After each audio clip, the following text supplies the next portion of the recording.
So I've got my 25 milliliters of HCl. I've got my phenolphthalein indicator solution. All I need is 3 to 5 drops. Maybe even that's more than I need, but I'm going to add that to my acid. I'm going to adjust my whole system over here.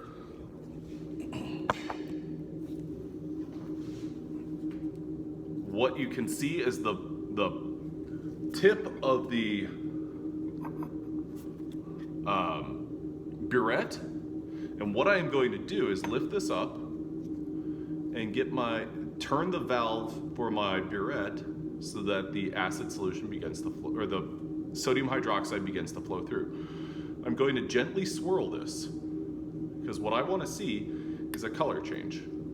So I want to see whenever my sodium hydroxide has completely neutralized my acid. As you can see, this is moving at a fairly slow speed or slow rate. Okay, there it goes. It's going a little bit faster. I'm constantly swirling. I want to maintain control, however, of the solution as it goes into my acid. So what I'll do is I'll turn the valve to get it to flow quickly and then turn it back to stop it. Swirl, swirl, swirl.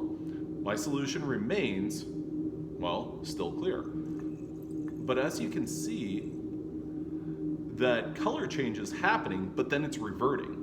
So what I need to do is keep this going. Okay, there it's kind of persisting, so I'm getting close to being done.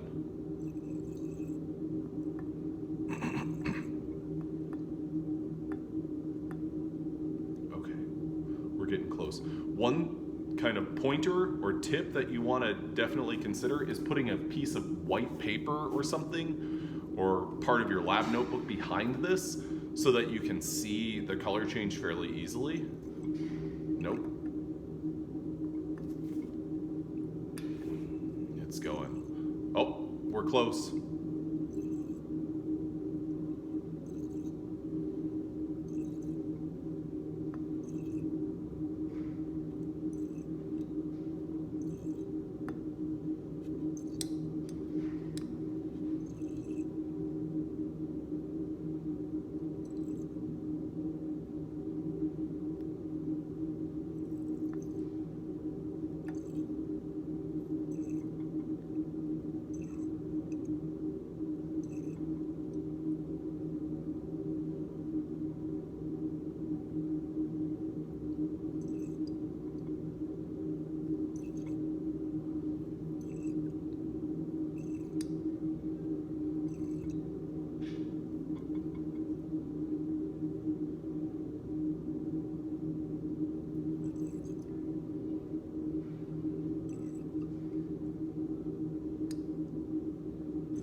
Nope, we're good. But we're very, very close. Notice that the pigment appears, and either it dissipates, and it's starting to take a little bit longer to dissipate. So that means I'm getting close. Uh-oh, did I go too far? Not yet.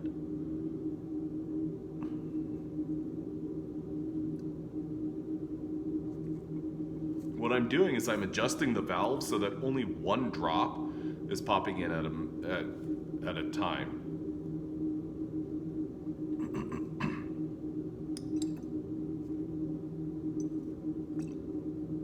And this is arguably the most time-consuming portion of a titration, where you add basically one drop at a time. I want to keep a watch on my burette though to make sure that I still have a solution in there, because I don't want my burette to completely empty out, because if it empties out, that means I've gone beyond that 50 mil marker, so I'm kind of in trouble there. Uh-oh. No, we're good. Uh-oh. We're good. Too bad, I went too far. So this is a bad result. But if you're very careful, you can avoid a solution like this. So what we want is something that's much less dark and robust than this. Once you've done that,